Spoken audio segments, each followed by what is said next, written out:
तिलारी घाटात रस्ता ओआड वाटेला रस्त्यावर महिलेचा मृतदेह आढळून आल्याने खळबळ, घातपात केल्याची शक्यता. चंदगड पोलिसांकडून तपास सुरू. या अगोदर देखील महिला व पुरुषांचे मृतदेह आढळून आले होते.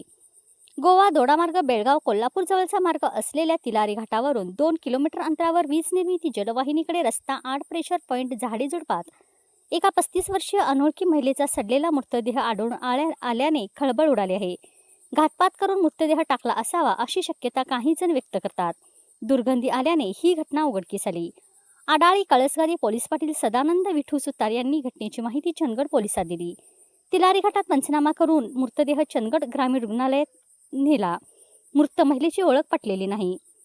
तिलारी घाटात या अगोदर देखील खून करून 2 महिला तसेच चालक वाहक यांचे मृतदेह सांगाडे सापडले होते. हा घाट धोकादायक तसेच खोलदरी, यामुळे गुन्हेगार घातपात करून मृतदेह या घाटात किंवा आड वाटेला टाकतात. या घाटाच्यावर चेकपोस्ट नाही, त्यामुळे कर्नाटक तसेच इतर ठिकाणी घातपात करून मृतदेह तिलारी घाटात टाकणं सहज सोपं झालं आहे.